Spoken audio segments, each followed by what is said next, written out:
Assalamualaikum warahmatullahi wabarakatuh, Sobat Misteri Sunyi Mencekam.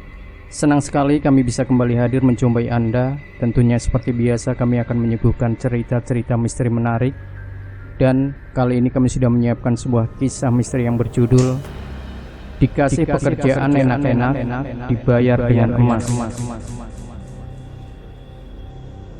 Lagi-lagi terjadi di suatu desa kecil di Indonesia. Danu, pemuda pengangguran yang kerjanya waktu ada panggilan saja, seperti mungkin ada orang mau pasang pipa, gali tanah, sambung kabel dan lain-lain. Karena desanya yang kecil itulah lapangan pekerjaan sedikit banget. Ditambah lagi Danu cuma tamatan SD. Itu mereka yang pilih untuk gak lanjut berpendidikan. Malah teman Danu yang bernama Rian justru gak pernah makan bangku sekolah. Memang di desanya Mas Danu ini banyak sekali pemuda yang menganggur dan kerja serabutan. Mungkin karena faktor lingkungan itu berpengaruh untuk gak lanjutin pendidikan. Jadi suatu saat ada panggilan pekerjaan yang lumayan menjanjikan buat Mas Danu dan dua temannya, Mail dan Rian. Tawaran ini disampaikan dari seorang sesepuh desa. Bisa dibilang orang yang dielu-elukan karena beliau tokoh agama atau ahli agama lah. Panggilan sepuh ini Mbah Ar. Waktu itu tahun 2000. Waktu Mas Danu masih jadi bujangan. Awalnya Mas Danu lewat depan rumah Mbah Ar. Disitulah dipanggil Mas Danu yang awalnya disuruh betulin pipa. Disitulah dipanggil Mas Danu yang awalnya disuruh betulin pipa paralon di rumah Mbah Ar yang bocor. Mbah Ar ini laki-laki ya. Selesai kerja, Mbah Ar ini ngajak ngopi sambil ngobrol-ngobrol dengan Mas Danu di teras rumah Mbah Ar. Yang intinya Mbah Ar ini nawarin buat kerja di tempat pengobatan tradisional. Cukup menjanjikan penjelasan dari Mbah Ar, karena Mas Danu juga butuh pekerjaan. Akhirnya tanpa babi bu, Mas Danu langsung nerima tawaran itu. Besok setelah sholat Jumat, ajak temanmu. Kita pergi ke sana, biar Mbah kenalin sama pemilik pengobatannya. Ajak Mbah Ar pada Mas Danu. Setelah pamit, Mas Danu langsung sampaikan ajakan Mbah Ar ini ke temannya Mail. Kemudian disusul jalan berdua ke rumah Rian. Sampai di sini aku bakal ceritain dari sudut pandang pertama Mas Danu ya, supaya kalian juga gampang ngerti alurnya. Memang apa saja kerjanya Nu? Terus berapa lama kita bakal kerja? Nah, gajinya berapa tuh? Tanya Rian waktu aku baru sampai di rumahnya untuk ajak dia kerja. Aku belum dijelasin sih, tapi itu bisa dijelasin nanti di tempat kerjanya. Yang penting, kamu mau apa enggak? Yang namanya kerja udah pasti dibayar lah Mail. Habis ini kita ke tempat Rian. Jelas aku bersemangat. Ya udah yuk, aku ikut. Kapan lagi ya kan? Hehe, daripada nganggur, kata Mail. Setelah itu barulah kita samper Rian di rumahnya. Dan aku ngejelasin kayak apa yang aku jelasin ke Mail tadi. Rian sama semangatnya dengan aku dan Mail, dan sepakat bertemu Mbah Ar esoknya setelah sholat Jumat. Ya ampun, kalian jalan kaki? Sambut Mbah Ar dari dalam rumahnya ngelihat aku, Rian dan Mail di depan rumahnya. Kami baru saja selesai sholat Jumat saat itu. Jauh loh lokasinya. Maksud saya bawa kendaraan, supaya saya bisa antar kalian. Jelas Mbah Ar yang kebingungan. Akhirnya, karena Mbah Ar gak mungkin ikut jalan kaki, dan beliau pun gak punya kendaraan, kami diberi secari kertas berisi alamat yang beratasnamakan Bu Nining untuk cari sendiri lokasinya. Ya, bagaimanapun, kami harus tetap berangkat. Mbah Ar juga nitipin kita satu surat, tanda kalau kita mau kerja di tempat Bu Nining. Mau gak mau kita harus berangkat ke sana dengan usaha sendiri. Karena katanya perjalanan ke sana memakan waktu 2 jam. Setelah mikir, akhirnya kita sepakat numpang mobil pick up orang yang searah jalannya. Sudah sampai di lokasi sesuai arahan Mbah Ar, tapi menurut sopir pick up-nya, desa ini masih masuk ke dalam, cuma jalan setapak menuju ke sana. Akhirnya kami turun dan jalan lumayan jauh ke dalam. Sempat terbersit di pikiran kami, siapa yang mau datang ke sini untuk berobat, apalagi kerja. Lokasi yang masuk ke perkebunan dengan jalan yang sempit pula, jauh dari pemukiman warga. Gak lama setelah itu, kami lihat ada bangunan seperti perumahan Yang aku kira itu awalnya pondok pesantren. Yap, betul, inilah lokasi kami bekerja. Tapi bukan pondok pesantren ya, cuma bangunannya aja serupa. Kami mengetuk pintu bangunan itu dan menanyakan kejelasan alamat ini dengan seseorang yang membukakannya, entah siapa itu. Apa betul ini yang dimaksud Mbah Ar? Ternyata betul. Akhirnya sore itu kami sampai juga setelah perjalanan jauh. Dipanggilkan Bu Nining dengan orang yang menyambut kita tadi. Setelah itu kami menjelaskan kedatangan kami dan memperkenalkan diri, memberi kertas titipan Mbah Ar, dan langsung dipersilahkan masuk oleh Bu Nining. Ini tempat apa ya Bu? Pondok ya? Tanya aku waktu dipersilahkan duduk. Bukan Mang, ini tempat berobat, tapi bukan pengobatan medis. Jelas Bu Nining, dan aku pun paham. Di sini ada pekerjaan untuk kami kan Bu? Kira-kira pekerjaannya apa ya? Tanya aku berusaha membuka pertanyaan.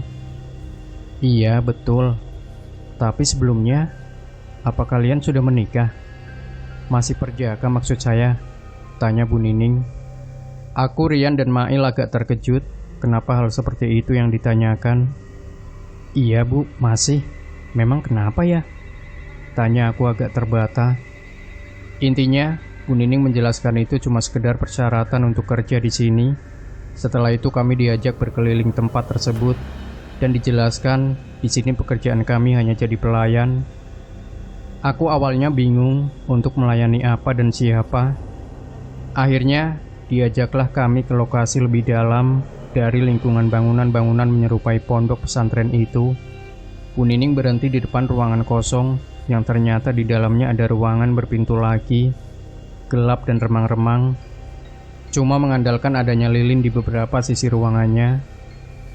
Saat itu juga kami dipersilakan duduk dan Bu Nining mengetuk pintu kamar tersebut. Dari ruangan itu muncul seorang perempuan berkerudung hitam, bukan kerudung muslim, tapi sekedar kain yang menutupi kepala tanpa tersibak sedikit pun, yang dipanggil Nyai. Perempuan itu perlahan duduk di hadapan kami. Kami gak bisa melihat jelas wajahnya, tapi kami bisa tahu perempuan itu masih muda. Terlihat dari kulit kencangnya di bagian bahu yang sedikit terlihat. Wanita itu cuma menggunakan jarik yang menutupi tubuhnya dari dada sampai lutut. Bu Nining akhirnya menjelaskan inti dari pekerjaan kami. Jadi kami diminta melayani perempuan itu layaknya suami istri. Kami terkejut awalnya, karena betul-betul kita bertiga yang melayani perempuan itu secara bergantian. Tapi semua itu jika ikhlas dilakukannya, Tuhan akan mengampuni segala dosa kami jika berkehendak, dan kami akan dibayar dengan jumlah besar. Dengan menyetubuhi perempuan itu, Bu Nining juga mendapat kesempatan untuk menolong orang-orang yang membutuhkan kesembuhan dari penyakit santet yang zalim. Bu Nining juga menegaskan bahwa beliau sangat anti dengan santet. Justru dirinya malah prihatin dan kasihan dengan pasien-pasiennya yang korban santet.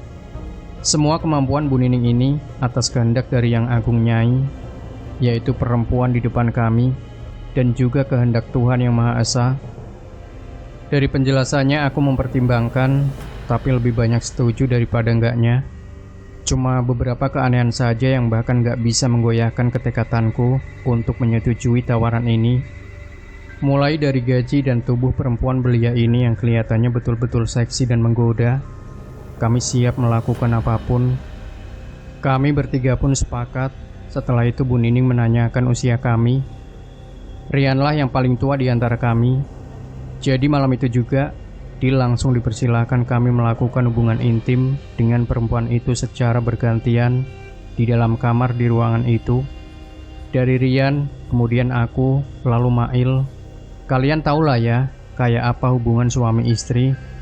Jadi aku gak perlu perdetail lagi. Setelah berhubungan, aku ngerasa ada yang janggal, tapi masih aku simpan sendiri perasaan ini. Waktu di kamar aku lihat betapa cantiknya Nyai ini. Tapi setelah selesai, aku sesekali mau membayangkan lagi. Tapi justru yang aku ingat malah sosok mengerikan. Tubuhnya hitam, tertutup bulu dengan wajahnya menyerupai wanita tua. Kami selesai di hari pertama itu kira-kira jam 1 atau 2 malam. Kita sudah disiapkan kamar oleh Bu Nining untuk istirahat setelah bekerja. Kita sudah disiapkan kamar oleh Bu Nining untuk istirahat setelah bekerja. Di sana kami bertiga ngobrol sebelum tidur. Aku mengeluh soal apa yang aku bayangkan soal Nyai. Kenapa aku sama sekali nggak bisa mengingat rupanya yang cantik itu. Ternyata begitu juga dengan Mail dan Rian. Mereka sama-sama sulit mengingat sosok cantiknya, tapi malah yang teringat sosok menyeramkan. Di sini kami baru berasumsi kalau jangan-jangan Nyai bukan manusia. Kami baru berpikir apa kita dijadikan suguhan untuk jin. Kita dijadikan tumbalnya untuk jin peliharaan Bu Nining. Bisa jadi seperti itu. Aku merasa semakin yakin kalau sambil membayangkan rupa Nyai yang harusnya cantik malah jadi mengerikan itu. Aku ingatkan di sini, Mas Danu dengan 3 orang temannya memang sangat awam dengan hal ini. Ditambah mereka masih sangat polos waktu itu. Jadi apa yang dihadapannya, asalkan enak seperti makanan atau perempuan, ya nggak nolak. Apalagi ada upah untuk menghabisinya. Kita takut, tapi kita bercanda nakal soal ini. Kapan lagi kita dapat uang sebanyak ini? Lagian udah enak, dibayar juga lagi. Hehehe, kata Mail. Iya ya, kapan lagi? Udahlah, kita nikmatin pas di dalam kamar aja. Selesainya yang penting uang. Pulang ke desa bawa uang banyak. Jelas aku. Udah mantap juga Nyai itu. Cantik, seksi. Udah betul, gak usah dipikirin pas udahannya. Yang penting balik kampung kaya toh. Tutup Rian yang juga setuju dengan aku dan Mail. Kami berpikir masih bingung soal resikonya. Akhirnya, esok paginya kita tanya ke Bu Nining. Waktu itu Bu Nining menjelaskan sama seperti awal kita akan bekerja, gak ada resiko. Bu Nining menekankan kembali bahwa yang kita lakukan justru bisa menutupi dosa. Itu hal yang lazim dilakukan. Dan kalau kita misalnya mau berhenti dari pekerjaan ini, kita sendiri yang harus mencari penggantinya. Dengan syarat yang sama, yaitu laki-laki perjaka dan belum menikah. Pekerjaan ini cuma bisa dilakukan pada hari Jumat saja. Jadi waktu kita mau melakukannya ya lakukan, nanti kita dibayar. Tapi kalau sudah nggak mau melakukannya, seperti yang tadi dibilang, harus dapat mengganti dari kita. Soal umur Nyai yang buat aku terkejut, sebetulnya Nyai berumur ratusan tahun. Nyai bukanlah manusia. Bu Nining menjelaskan itu semua dengan gamblang, tapi meyakinkan kami juga kalau Nyai bukan jin yang suka menakut-nakuti atau mengganggu. Nyai cuma butuh kasih sayang lelaki perjaka, supaya Nyai bisa memberikan kekuatan untuk Bu Nining untuk menyembuhkan orang-orang dari jeratan teluh dan santet. Dari penjelasan Bu Nining, aku merasa berat buat tanya soal sosok hitam berbulu lebat yang selalu terlintas di pikiran kami. Tapi aku mengurungkannya karena Bu Nining terlihat menghormati sang Nyai. Singkat cerita, kami akhirnya memutuskan untuk pulang ke desa dan diperbolehkan oleh Bu Nining. Saat pamit, kami dititipkan kantong kecil putih untuk Mbah Ar dari Bu Nining. Dan pesan Bu Nining untuk kami, yaitu kalau mau datang kembali datanglah. Bu Nining siap membayar kami dengan bayaran yang sama atau bahkan lebih. Tapi ingat, hanya bisa dilakukan di hari Jumat. Di perjalanan pulang, aku iseng buka kantong yang diberikan untuk kami. Betapa kagetnya. Kantong itu ternyata berisi emas berbentuk batu tak beraturan. Di arah yang sama saat kita pulang, kami cek ke toko emas untuk meyakinkan itu emas betulan atau bukan. Ternyata itu emas betulan. Aku betul-betul senang bisa kaya mendadak. Kami lanjutkan perjalanan pulang untuk mampir ke rumah Mbah Ar, karena Bu Nining juga menitipkan kantong putih kecil untuk Mbah Ar. Tapi untuk Mbah Ar, kantongnya ringan, beda dengan milik kita bertiga. Waktu aku iseng buka, aku bingung karena isinya cuma setangkai bunga. Entah bunga apa itu. Sampai di rumah Mbak Ar, kami tadinya mau tanya apa maksud bunga setangkai itu. Tapi karena merasa nggak sopan sudah mengintip isi kantong itu, aku nggak jadi tanya akhirnya. Besoknya, kami tukar semua emas kami dengan uang. Saat itu juga, kami langsung beli motor yang tahun 2000-an itu lagi hits-hitsnya secara cash. Bahkan, uang itu tersisa untuk kami beli baju dan pegangan untuk seminggu ke depan. Sejak saat itu, setiap hari Jumat kami rela datang dari jauh untuk bekerja di tempat Bu Nining. Kami melakukan itu kurang lebih dalam waktu 2 bulan. Kami bisa membeli tanah. Setelah kami membeli tanah itulah kami mendapat kejadian-kejadian aneh dan gak nyaman. Aku sering merasa cepat lelah, padahal aku tahu betul karena terbiasa kerja dari pagi sampai sore. Stamina aku terlatih untuk kuat, tapi sekarang enggak. Baru berapa menit beraktivitas aku sering kelelahan, padahal cuma beres-beres pekarangan dan aktivitas sehari-hari. Awalnya aku pikir mungkin karena aku sekarang kemanapun udah nggak pernah jalan kaki. Namanya juga udah jadi wong sugih kan. Hehe. Akhirnya aku jadi jarang sekali bertemu 2 temanku. Paling bertemu saat kami ke tempat Bu Nining di hari Jumat itu.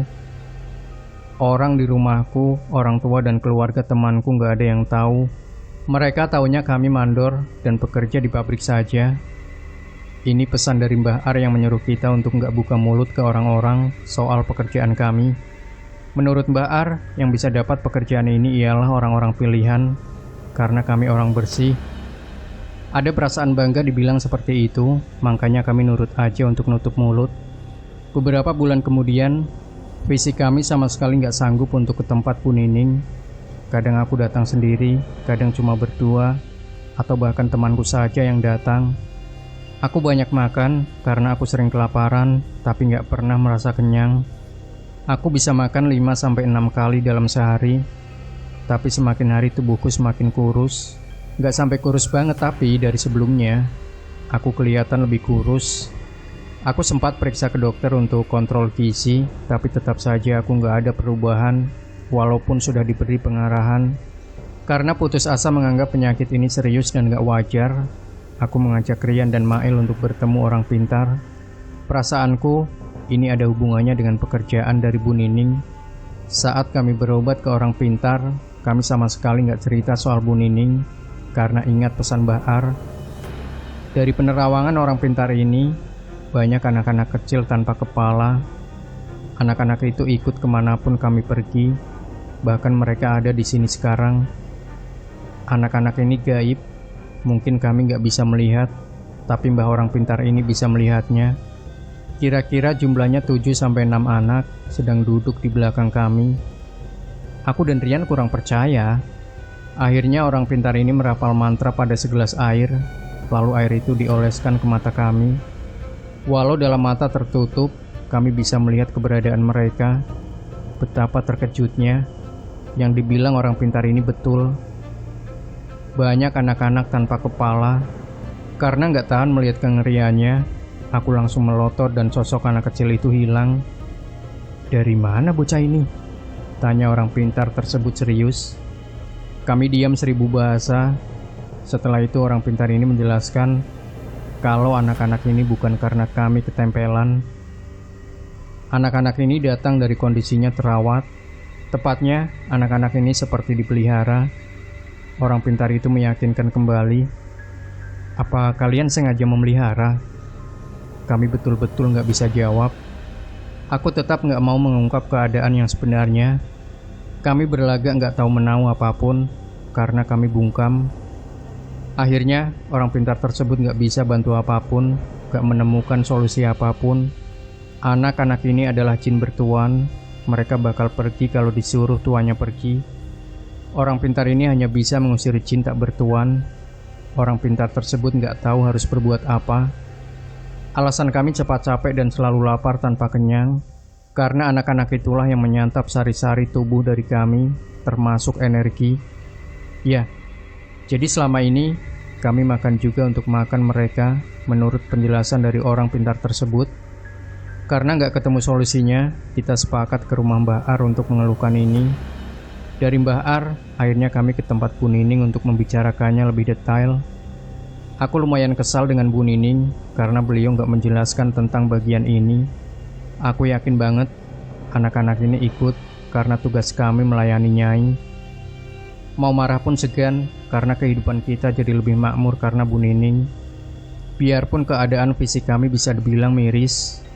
Dengan santun Mbah Ar menjelaskan protesan ini dan tunduk dengan Bu Nining. Kami bingung karena Mbah Ar jauh lebih sepuh secara umur daripada Bu Nining. Tapi, biarlah. Mungkin memang watak Mbah Ar seperti itu. Tanggapan Bu Nining dengan santainya bilang, bocah-bocah ini datang untuk menjaga kalian. Mereka nggak berbahaya. Dari penjelasannya jelas berbeda dari yang dijelaskan orang pintar kemarin. Efek dari anak-anak itu betul-betul buat kami nggak punya gairah hidup. Ini malah menuju fatal. Aku akhirnya memutuskan untuk di hari itu juga aku putus kontrak dengan Bu Nining. Aku mau memulai hidup yang normal lagi. Bu Nining setuju dengan syarat harus mencari pengganti kami. Karena tanpa pengganti kami, Bu Nining gak akan bisa melepas anak-anak tersebut dari kami. Yang lebih mengejutkan menurut Bu Nining, ternyata anak-anak itu adalah anak hasil hubungan kami dengan Nyai. Anak itu dihasilkan dari sperma kami sendiri. Walaupun mereka bukan manusia, kami tetaplah bapak dari anak-anak tersebut. Kami pun berpamitan setelah dapat kejelasan.